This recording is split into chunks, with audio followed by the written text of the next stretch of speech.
பொருள் சார்ந்த தேவைகள் ஒரு குறிப்பிட்ட வயதிற்கு பிறகு நமக்கு ஒரு நிறைவை ஏற்படுத்தாது. உறுதியாக தெரியும், நிறைவை ஏற்படுத்தாது. அது உணவாக இருந்தாலும் அல்லது உறவு சார்ந்ததாக இருந்தாலும், ஆனந்தத்தை தரக்கூடியதாக இருந்தாலும், ஒரு காலகட்டத்திற்கு பிறகு எதுவுமே நமக்கு மன நிறைவையோ திருப்தியோ தராது. வாழ்க்கையின் பூர்ணத்துவத்தை நமக்கு கொடுக்காது. புத்தம் சரணம்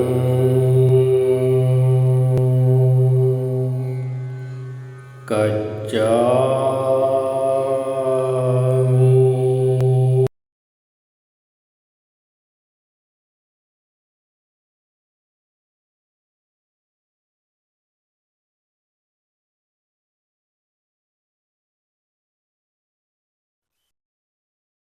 குருவே சரணம், குருவே துணை, குருவே போற்றி, குருவே எல்லாம்.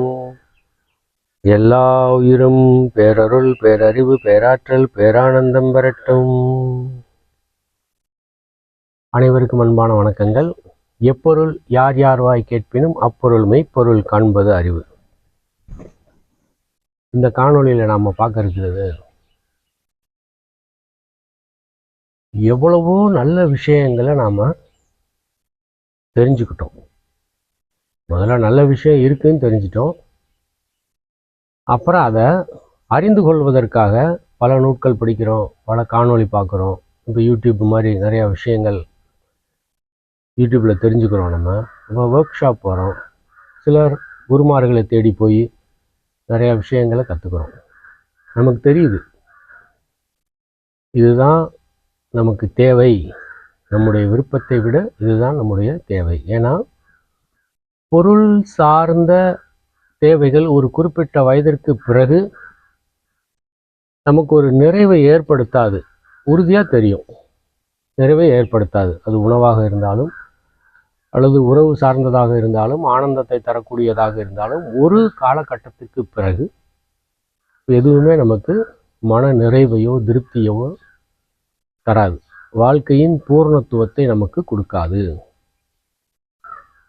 அதனால நாம் என்ன செய்கிறோம், நிறைய பேர்த்த பார்த்து நிறைய விஷயங்களை தெரிஞ்சு நிறைய விஷயத்தை படித்து நல்லது மீன்ஸ் உடல், மன, அறிவு, ஆன்ம ஆரோக்கிய சம்பந்தமாக மனிதன் அடுத்த நிலைக்கு போகிறதுக்கான விஷயங்களை பூரா கிரகிச்சுட்டு வந்துட்டோம். ஆனால் அதை தொடர்ச்சியாக கடைபிடிக்கிறோமா? ஏன் நம்மளால் கடைபிடிக்க முடியலை? அதை எப்படி நம்ம ஓவர் கம் பண்ணுறது? தடைகள் அப்படின்றது முதல்ல தெரியணும். தெரிஞ்சுட்டு அந்த தடைகளை எவ்வாறு தாண்டுவது? யோக தியான பயிற்சிகளை, உடல், மன, அறிவு, ஆன்ம ஆரோக்கியத்திற்கான பயிற்சிகளை நாம் கற்றுக்கொண்டு தெரிந்ததாக இருந்தாலும், அதாவது அறிவில் நாம் அதை நிறைத்து வைத்திருக்கிறோம். தலை ஃபுல்லாக இருக்குது, நமக்கு அந்த அறிவு நிறையா இருக்குது, அதில் எந்த விதமான குற்றமும் இல்லை. ஆனால் அனுபவமாக வர்றதுக்கு என்ன செய்கிறோம்? ஏன் நம்மளால் செய்ய முடியல? அதை எப்படி ஓவர் கம் பண்ணுறது அப்படின்றது தான் இந்த காணொளியில் நம்ம பார்க்க போகிறோம். விதியானது வலியுது. என்னங்க முற்போக்கான சிந்தனையை விட்டுட்டு இப்படி பிற்போக்கான சிந்தனையில் விதி வலியுது அப்படின்னா, காலம்தான் அதை புரிய வைக்கும். ஊழில் பெருவழி யாவுல மற்றவை சூழினும் தானாய் வந்து முன்னரும். என்ன ஸ்டெப் எடுத்தாலும் அது வந்து நிற்கும். அப்போ இந்த விதியாகிய ஒரு முறை ஏன் நம்மை தடுக்கிறது அப்படின்னு பார்த்தோம்னா, பிராரப்தம், ஆகாமியம், சஞ்சீதம் அதுக்கெல்லாம் நான் போகலை. அது விரிச்சிட்டு போனோம்னா நிறையா தேவைப்படும், அதுக்கு நம்ம போகலை. ஆனால் கலியுக தர்மத்தின் அடிப்படையில் நாம் தெரிந்து கொண்டவற்றை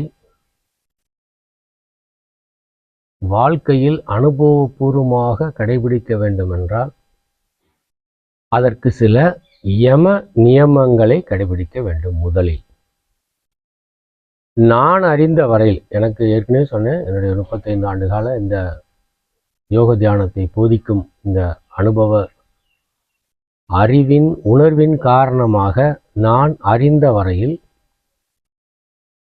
நம்மை தர்ம பாதையில் செல்ல விடாமலும் அறிந்த ஞான விஷயத்தை தொடர்ச்சியாக கடைபிடிக்க கூடிய மன உறுதியை, நல்லா கவனிங்க, மன உறுதி. ஏன்னா தெரிஞ்சுக்கிறோம், எல்லாத்தையும் தெரிஞ்சுட்டோம் அப்படின்னாலும் அதை நம்மளால கடைபிடிக்கக்கூடிய அந்த மன உறுதி பாருங்க, அந்த உறுதி மிக மிக மிக மிக முக்கியமானது. அந்த உறுதியை குலைக்கக்கூடிய விஷயங்களை பார்த்துட்டோன்னு வைங்க, அதை மட்டும் தூக்கி போட்டு பாருங்க. திரும்பவும் சொல்றேன், நான் அறிந்த வரையில் அந்த மன உறுதியை, யோகா தெரிஞ்சுக்கிட்டோம், தியானம் தெரிஞ்சுக்கிட்டோம், சூரிய நமஸ்காரம் தெரிஞ்சுக்கிட்டோம், எக்ஸசைஸ் தெரிஞ்சுக்கிட்டோம், உணவு முறை தெரிஞ்சுக்கிட்டோம், வாழ்க்கை முறை தெரிஞ்சுக்கிட்டோம், மனநிலை தெரிஞ்சுக்கிட்டோம், அனைத்தும் அறிந்து கொண்டோம். திருவிளையாடல் புராணத்தில் கணேசன் ஐயா சொல்கிற மாதிரி, அறிந்தது அறியாதது, தெரிந்தது தெரியாதது, புரிந்தது புரியாதது, அனைத்தும் அறிவோம் யாம் அப்படின்னார். அங்கே தான் பிரச்சனையே வந்தது. இது விதியின் காரணமாக நமக்குள் வந்த ஆணவத்தின் வெளிப்பாடு. அப்போ என்ன செய்வோம், தெரிஞ்சிட்டோம்ல அப்படின்ற ஒரு நமக்குள்ள இருந்து ஒரு ஆணவம் வெளியில் வர்றப்ப நம்முடைய உறுதித்தன்மை குறையும். சரி, ஏன் வருது அந்த உறுதித்தன்மை இன்மை, அந்த ஆணவம் ஏன் வருது அப்படின்னா, நாம் உட்கொள்ளும் உணவின் காரணமாக அது அதிகமாக வெளிப்படுகிறது. அது ஓரமாக இருந்தாலும் இருக்கும். நம்ம என்ன செய்கிறோம், ரஜோகுணமுள்ள தாமச குணமுள்ள உணவுகளை நாம் அடிக்கடி எடுத்துக்கொள்வதால் நம்மளுடைய மன உறுதி குறைகிறது. எது சம்பந்தமான மன உறுதி? யோக, தியான, உடற்பயிற்சி சம்பந்தமா, ஆரோக்கிய சம்பந்தமா, அனைத்தும் பக்குவம், அனைத்துக்கும் காரணிகளாக இருக்கக்கூடிய விஷயங்களை தெரிந்து கொண்டாலும் கடைபிடிக்கக்கூடிய உறுதியை குலைக்கக்கூடியது நாம் எடுத்துக்கொள்ளும் உணவுகளே. நம்ப வேண்டாம், திரும்பவும் சொல்றேன், எப்பொருள் யார் யார்வாய் கேட்பினும் மெய்ப்பொருள் காண்பது அறிவு. அதனால ஒரு 3 மாத காலங்கள் சாத்வீக உணவிற்கு மாறி பாருங்கள். 3 மாதம் உங்க செல்லுல எல்லாம் மாற்றம் அடைஞ்சு.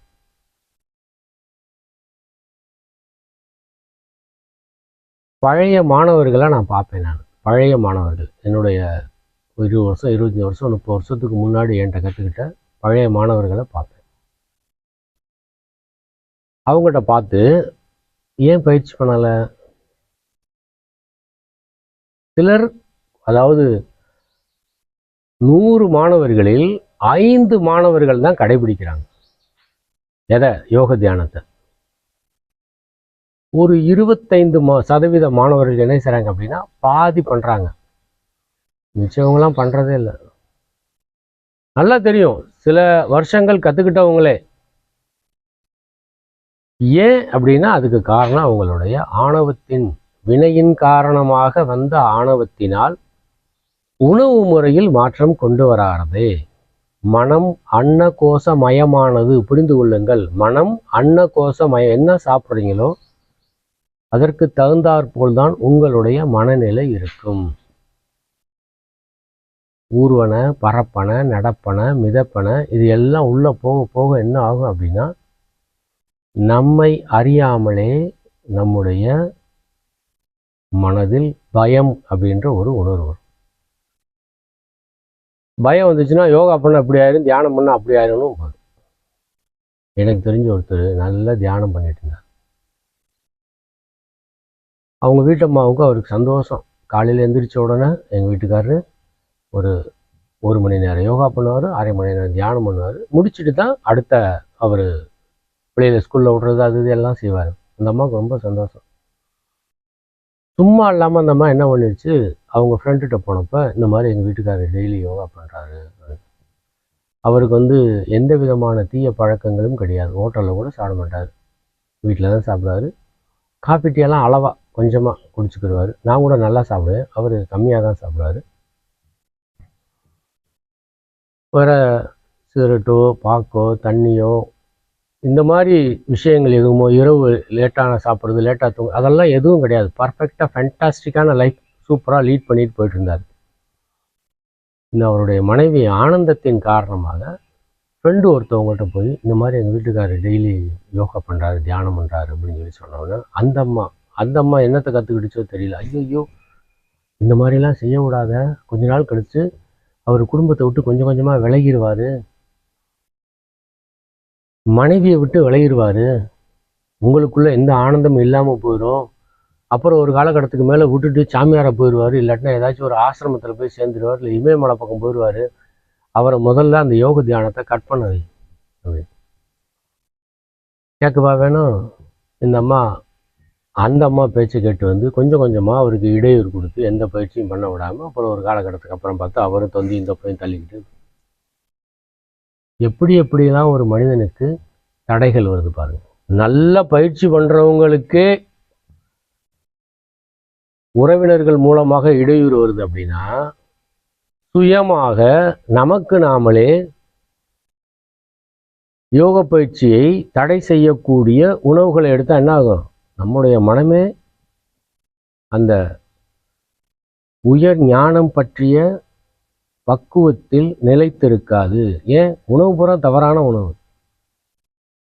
ஏங்க இத்தனை வருஷமாக நான் சாப்பிட்டுட்டு தானங்க வந்தேன், இத்தனை வருஷமாக சாப்பிட்டுட்டு வந்தீங்க, இத்தனை வருஷமாக சாப்பிட்டுட்டு வந்தால் நோய் இருக்கக்கூடாது, ஆரோக்கியமாக இருக்கணும், வலிமையாக இருக்கணும்.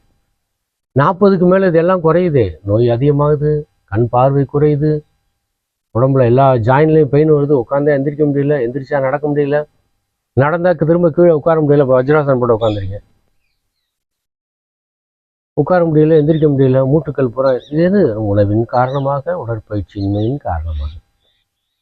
ஸோ மிக முக்கியமான விஷயம், உணவில் நீங்கள் மாற்றத்தை கொண்டு வந்து விட்டீர்கள் என்றால், சாத்வீக உணவை நாடும் பொழுது, சாத்வீக உணவை உட்கொள்ளும் பொழுது, சாத்வீக உணவிலேயே தொடர்ந்து இருக்கும் பொழுது யம நியமத்தில் வந்துடும். அதிகாலையில் எந்திரிங்க, சூரிய உதயத்துக்கு 5 நிமிஷத்துக்கு முன்னாடி எந்திரிங்க, பசிச்சா மட்டும் சாப்பிடுங்க, பசிக்காமல் சாப்பிடாதீங்க, அரைச்சி மென்று கூழாக்கி உணவை சாப்பிடுங்க. ஏற்கனவே நம்மளுடைய மாணவர்கள்ட்ட நம்ம நிறைய பேசியிருக்கோம். இட்லி, தோசை, பூரி, பொங்கல் எது சாப்பிட்டாலும் கொஞ்சம் வெஜிடபிள் சாப்பிடுங்க.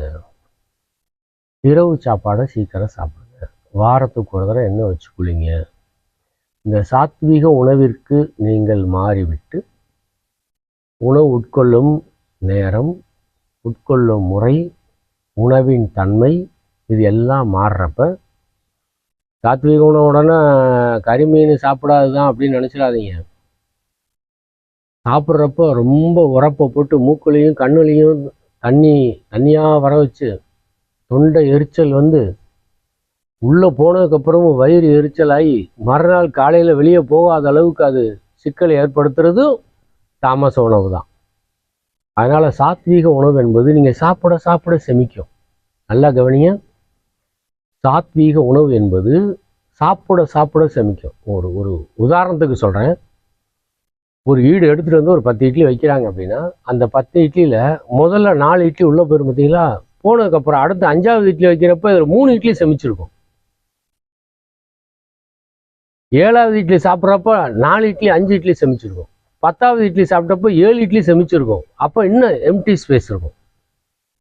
ஒரு 1.5 ஈடு 2 ஈடு உள்ளே போகிற அளவுக்கு சாப்பிட முடியும்.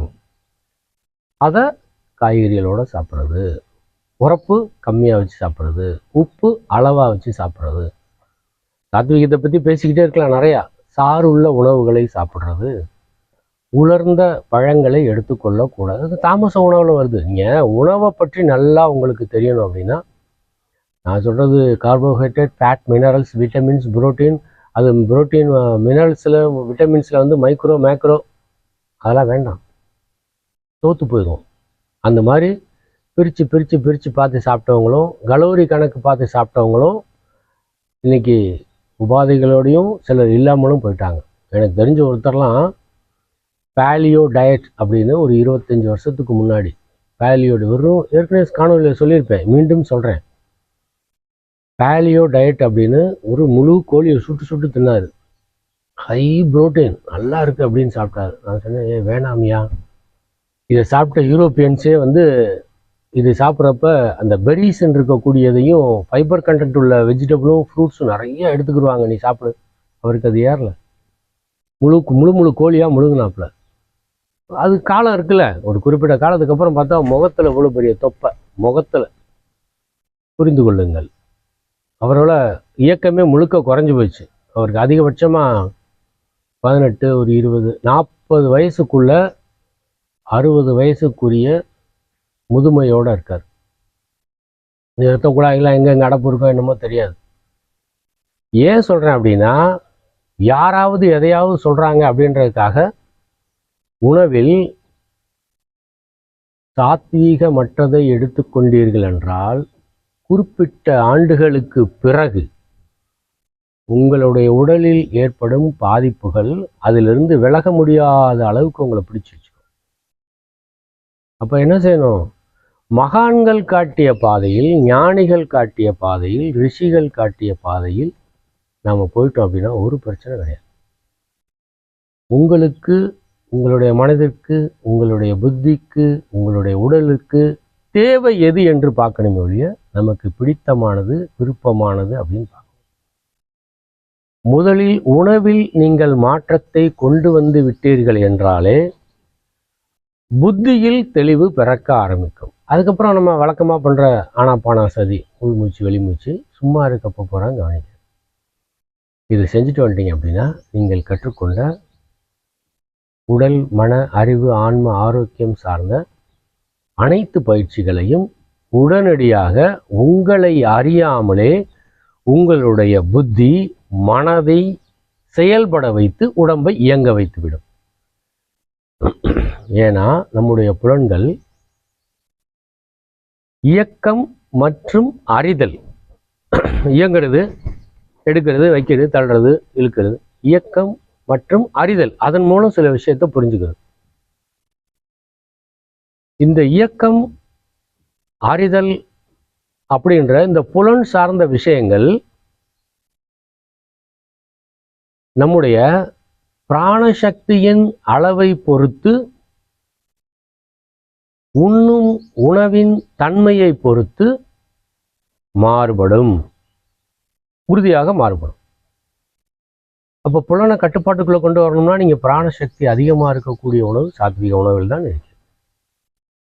நிறைய பயிற்சி, மூச்சு பயிற்சி, யோக பயிற்சி தொடர்ச்சியாக பண்ண ஆரம்பிச்சிடும். நேற்று வரைக்கும் பண்ணாமல் இருந்தால் பரவாயில்ல, இன்னையிலேருந்து அதை கொஞ்சம் கொஞ்சம் ஆரம்பிங்க. எடுத்த உடனே 18 ஆசனம் 20 ஆசனம் அட்வான்ஸ் ஆசனம்லாம் போகும் நினைக்காதீங்க. கற்றுக்கொண்டவற்றில் இப்போ கொஞ்சம் நேரம் வஜ்ராசனம் போட்டு உட்காருது, சாப்பிட்றப்ப, ஷேவிங் பண்ணுறப்ப, டிவி பார்க்குறப்ப, ஃபோன் பார்க்குறப்ப வஜ்ராசனம் போட்டு உட்காருறது, பத்மாசனம் போட்டு உட்கார்றது, இதெல்லாம் அப்படியே கொஞ்சம் கொஞ்சமாக வாழ்க்கையோடு நீங்கள் கற்றுக்கொண்ட பாடங்களை உறுதியாக ஐக்கியப்படுத்தி விட்டீர்கள் என்றால், அந்த ஐக்கியப்படுத்துறதுக்கு தான் அந்த உணவை மாற்ற சொல்கிறது. சாத்வீக உணவுக்கு மாறிட்டீங்கன்னா உங்கள் மனமும் புத்தியும் உங்களுக்கு உதவி செய்ய ஆரம்பிச்சிடும். புலன் இயக்கத்திற்கும் புலன் அறிதலுக்கும் உதவி செய்யக்கூடிய பிராணசக்தியை உள் வாங்க அதிகமாக நாம் சேமித்து வைக்க வேண்டும். அதாவது பிராணசக்தியின் உயிர் ஆற்றல் வேண்டுமென்றால் உணவின் மூலமே அது சாத்தியம். முதலில் சாத்வீக உணவிற்கு மாறுங்கள். நான் ஆரம்பித்தது உணவை பற்றி அதிகமாக தெரிந்து கொள்ள வேண்டுமென்றால் கீதையை படியுங்கள். முக்குணத்தையும் கூட்டுவது குறைப்பது சம்பந்தமான உணவு தன்மையை பகவான் கிருஷ்ணர் அதிகமாக சொல்லியிருக்கார். ஸோ அதை நீங்கள் பார்த்து தெரிஞ்சு புரிஞ்சு உணர்ந்து கடைபிடித்துட்டு வரும் பொழுது நற்காரியங்களையும் நற்குணங்களையும் தொடர்ச்சியாக வாழ்க்கையில் கடைபிடிக்க முடியும். நன்றி, வாழ்த்துக்கள்.